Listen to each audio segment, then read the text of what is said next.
Scotland is a country which holds many mysterious tales of ancient beings who were said to once dwell within the astonishingly beautiful Highlands. From fairies to ancient sea monsters, many a legend is said to be found here, including the odd piece of compelling evidence to back up such claims.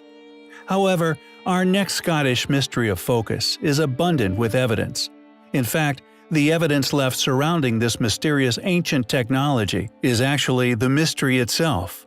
Over 200 years ago, archaeologists exploring the ancient ruins found to dot the rural countryside began to notice a remarkable characteristic of about 60 mysterious structures found dotting the Scottish Highlands.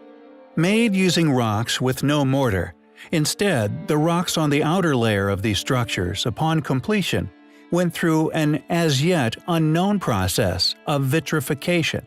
The builders of these extreme ancient forts were somehow able to heat the stones to such a degree that the outer layer actually turned to glass, fixing the stones in place and making them virtually impenetrable to erosion, meaning that the true age of these miraculous structures may be far, far older than we are led to believe.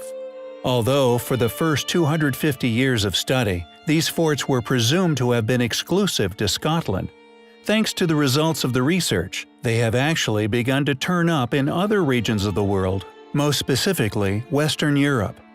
With such overwhelming evidence in the face of adversity, academia, it would seem, have reluctantly been resigned to agreement with the extremely controversial facts displayed within these ancient stone forts.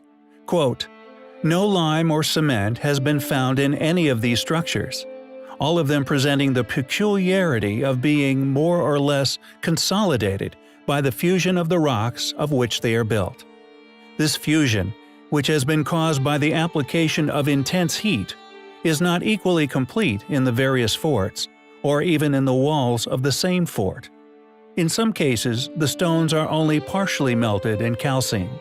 In others, their adjoining edges are fused so that they are firmly cemented together. In many instances, pieces of rock are enveloped in a glassy enamel-like coating, which binds them into a uniform whole, and at times, though rarely, the entire length of the wall presents one solid mass of vitreous substance. It is not clear why or how the walls were subjected to vitrification." End quote. Although the explanation put forward after examining these facts could be seen as a desperate attempt to continue to deny the existence of a highly aware, highly capable, intercontinental ancient civilization which once flourished here on our planet. Who built these forts? What clearly advanced yet ancient heat technology did they use to turn the outer casing stones to glass? With the pace of such discoveries being revealed to the world increasing, it is only a matter of time before we find out.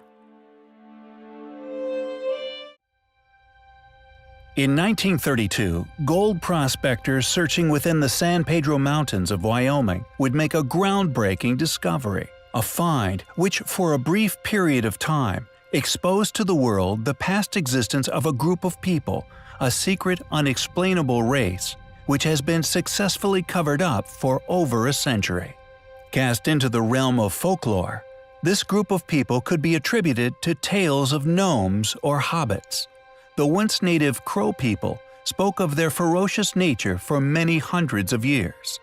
No taller than 36 inches in height, according to William R. Corliss in his 1978 book Ancient Man, A Handbook of Puzzling Artifacts, citing the Anthropological Institute, Journal 6, 100, 1876. An ancient Little People graveyard of vast proportions was once found in Coffee County. It was estimated that there were as many as 100,000 separate individuals buried there, and in 1932, two gold prospectors would thankfully expose the existence of the Little People of Prairie Mountain to the world. Deep within a mine on the mountain, they discovered a secret lair, a tomb, somehow placed deep within the rock face. Within this tomb, they found the mummified remains of a tiny humanoid. Now known as Pedro, according to Dr. Henry Shapiro, an anthropologist from the American Museum of Natural History, along with the several X-rays he made, proving his authenticity. Pedro was 65 years old when he died, and he had unfortunately suffered a terrible fall, which had dislocated several of the vertebrae in his back. It seemed to Dr. Shapiro, a head wound that he had apparently suffered some short time after may have been the result of his relinquished life, in a curious act of mercy by his fellow tribe members. The Crow tribe attests to these tiny people once being gifted warriors, feared by all those in the surrounding areas. They told of the little people murdering all who ventured near them, even decimating a group of 200-strong warriors who mistakenly trespassed into their territories during the night. Pedro ended up in a pharmacy in Wyoming, and for 7 years he was a successful local attraction. One day, when an unusual businessman offered to buy him, after apparently paying a very large sum, the man disappeared with Pedro, and he has never been seen of again. The only existing mummy of the little people, it seems, was successfully confiscated during the late 1950s. To this day, it is not known where Pedro is, although for the person who locates his current residence, we have been made aware of a substantial cash prize for the person who can bring him back into the public arena, or at least enable further testing. If you know where Pedro is, please do get in touch. There is someone with a rather large present waiting for you. There are countless Neolithic sites found all over the world which defy explanation.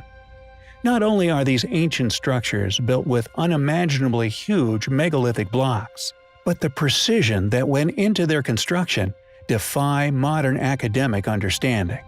However, we have postulated and hypothesized that these academically claimed primitive structures are only primitive in appearance. For the knowledge that went into their construction, knowledge we have often exposed and shared here on our channel, now lost to history, along with their mysterious constructors, is of an extremely advanced nature. As such, we believe that these menhirs, mounds, hinges, and in particular dolmens were constructed by a remnant of a civilization that were quite possibly responsible for the most famous, most baffling structures on Earth, which are also usually found in similar locations, these being the original foundations of Baalbek, the Great Pyramids, among many others. We believe that the knowledge which clearly went into the building of these structures could have only been attained by a technologically advanced culture, with these surviving groups utilizing what remained of this knowledge, absent the destroyed technologies, to create these awe-inspiring sites. We have previously noted on our channel the ancient Neolithic mound known as Maes Howe, an ancient mound which can be found upon the Orkney Islands, Scotland. Our initial reason for covering this site was the enormous megalithic stones that went into the construction of its entranceway, and quite possibly the exoskeleton buried beneath the many tons of earth that now form and protects the still existing mound itself.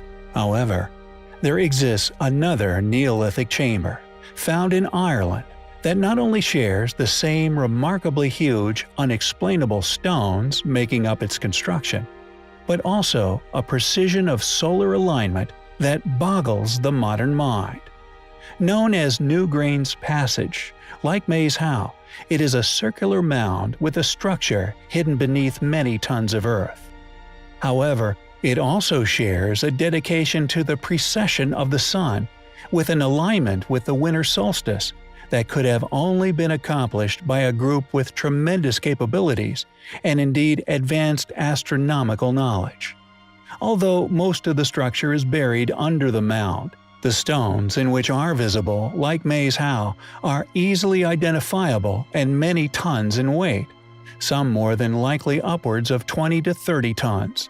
Yet these enormous stones have been placed with such care, elegance, and precision that on the winter solstice, its alignment allows the entire complex to be lit up by the winter sun.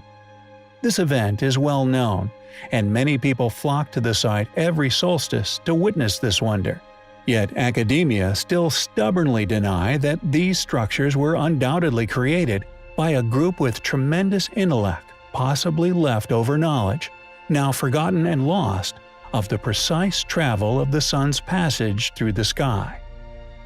We mightn't realize that as they walk in, the floor rises, such that the actual floor here is level with the roof box. And that means that when the sun rose 3200 BC, the light would have actually reached across the floor and way back into the chamber there. Nowadays, we have to wait about 11 minutes before the sun actually enters the chamber. The result of that is that the sunlight ends up more or less in the middle of this main chamber here.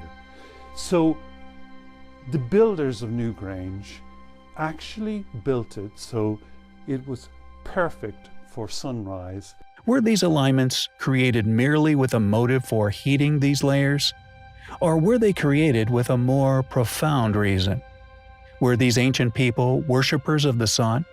And in addition, were they attempting to leave future intuitive generations, like us, clues as to their intelligence and capabilities, giving us an opportunity to ponder, hypothesis, and possibly unravel as to how they knew such knowledge, where this knowledge came from, or indeed where it and they went?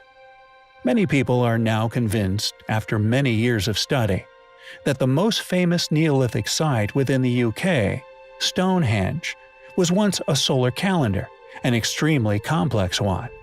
And due to the precision that is clearly encapsulated within these two mounds, we tend to agree. These people were obviously devout sun worshippers, but were also, due to the immense size of the stones used in their construction, attempting to leave a visible legacy for vigilant future generations to ponder over, and possibly discover information they were trying to tell us we are yet to realize. It is, undoubtedly, highly compelling.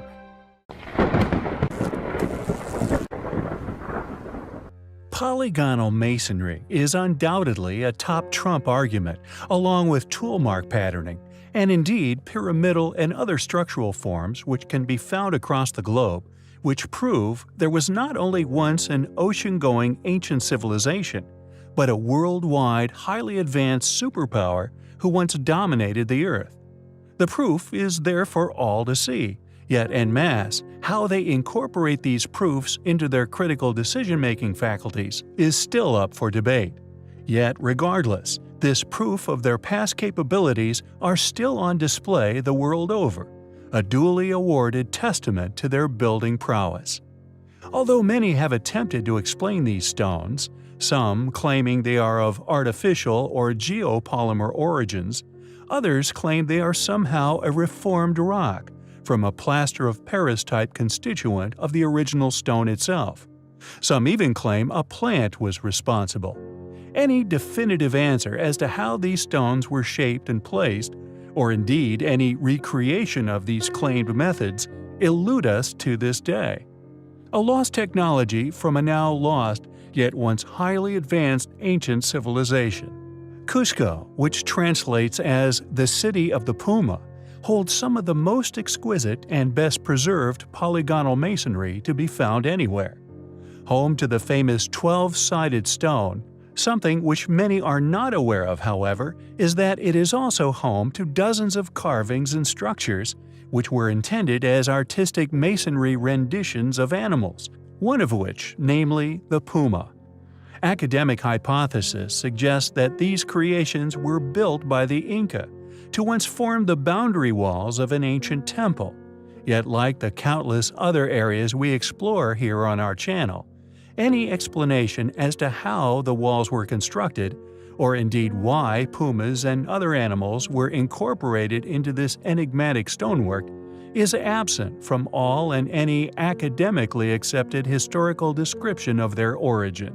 We feel that these structures were built for a reason, even stretching as far as Egypt, present as casing stones on the pyramids of Egypt themselves. They wanted future man to witness this stonework, built to last and to remain immovable. It is as if they were trying to tell us something about their existence, and indeed the true history and perhaps future fate of mankind. We find Cusco's puma, and indeed the lost knowledge itself, highly compelling.